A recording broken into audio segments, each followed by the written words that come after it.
different. And that is not to be questioned. Our different skin colors, hair colors, eye size, and nose size proves the claim every day. But should we be categorized differently?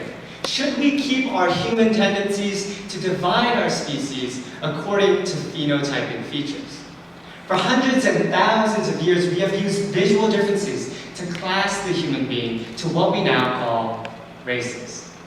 Now think of Lucy Liu and Kate Winslet.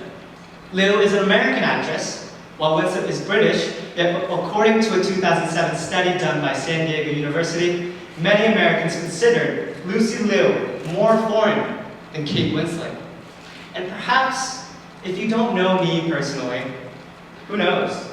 Maybe you think I'm Bruce Lee or something.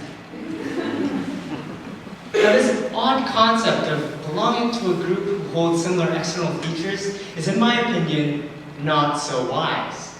The division of the human population by race increases inequality and, in turn, leads to stereotypes. Now, I moved from Seoul, South Korea to Los Angeles 3.5 years ago. It was the summer of 2012, and I had not stayed in Los Angeles long enough to judge its racial issues when I received the question of, do you have a real name? Surprised at the sheer stupidity of the question, I answered, of course I do. My name is Taesun. Equally agitated, he asked me once again, no, your English name. Don't you have an English name? Not your Asian name? Isn't your Asian name a little hard to pronounce? So in my 7th grade mind that had just been dropped in a foreign country, forget rage, all I could think of was, who is this kid? And why does he not realize that Taesun is my English name? And this goes back to my previous point that belonging to a group that holds similar external features is really not wise at all. The division of the human population by race really does create inequality and in turn leads to stereotypes. My past situation during the summer of 2012 was not a one-time dilemma. Instead, it proved to be a continuing journey. Now, racism is a big topic of controversy in the United States. We are in constant contact with tensions involving race and the violence that ensues. In school, I have been put through countless numbers of discussions involving race and the violence that ensues. We see riots unfold in front of ourselves, and movies like 12 Years a Slave remind us of America's horrid racist past. That's a problem. Racism is a big problem in the United States. But America surely does care about eliminating racial barriers in society with all these discussions we have. The nation surely does care. And America prides itself in being diverse and in being culturally open and aware. But if we are so open and aware, why is it that stereotypes are still present in our society today?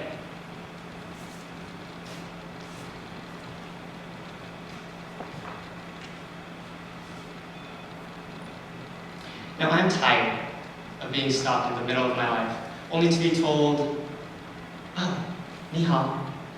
I'm not Chinese. Don't ask me if you said hi in Chinese correctly. I am not Chinese. And why would you ever assume I know how to speak Chinese? Now, I speak Chinese, but it still makes no sense. It makes no sense. Would you ever stop a French, say bonjour or however it's pronounced, and ask if you were correct? No, you wouldn't. And what if the person in question was not even French? Maybe he was English. And that brings my point to Asians. Today I wish to focus on Asians. Our images have developed greatly over the years. Journalists in 1966 entitled Asians the model minority for our self-reliance and non-involvement in violence. But our new names in this foreign land have since evolved to reflect general stereotypes. The term tiger mom, which defines an Asian mother who only wishes her child to study and nothing else, has only heightened the stereotypical thought that we are all elite individuals. But I must say, I'm quite flattered. I mean, if people ask me questions, ask me to help, I feel good. I feel like that elite individual. But not everything is with positive consequences. is stereotyping of Asians as beings who see no future in failure leads to some serious problems. But I must say, I am not surprised that Asians are constantly labeled as these beings who are always the smarts. Statistics provided in 2000 prove that Asians among the 5 major ethnic groups in the United States had the highest college degree attainment rate of having an advanced degree, median family income, representation in the labor force, rate of working in a high-skill occupation, and median socioeconomic index score. These stats have pushed the American society to believe that we Asians have in fact achieved this American dream. But I was never told that the American dream was only in words, not in action. I was never told that although I would be called smart, I would be lowered the chance of acceptance to the college of my choice. But Asians have come a long way.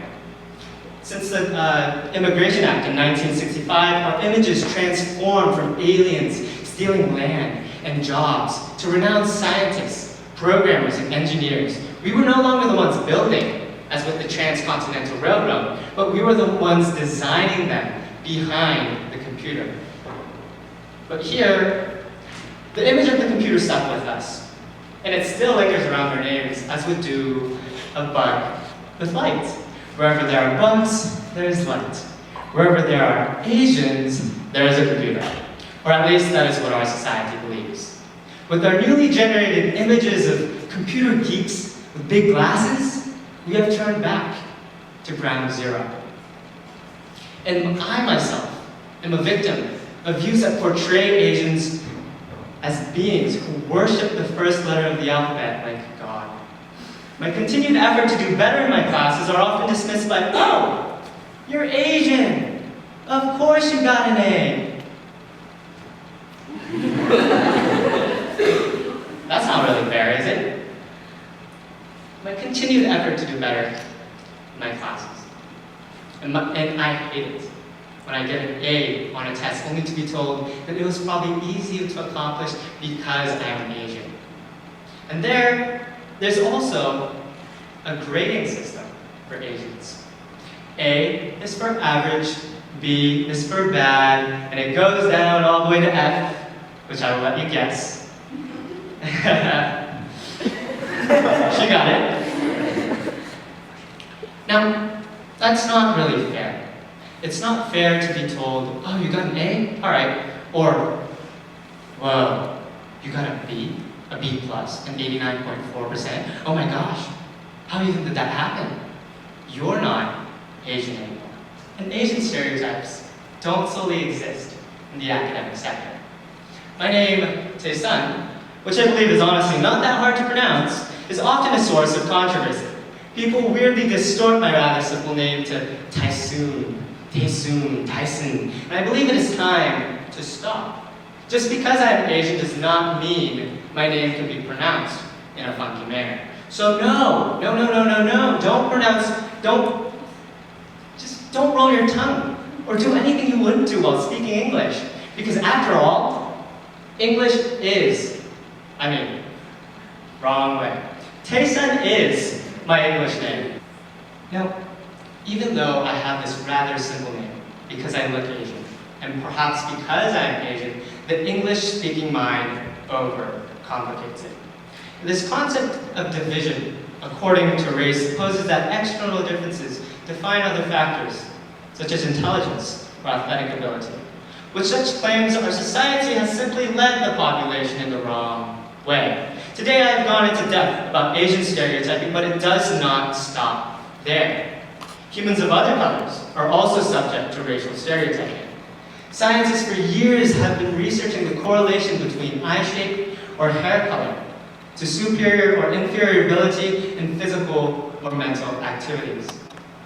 But the key fact to note here is that genetic variation within humans is actually extremely small. We are more similar than what you think.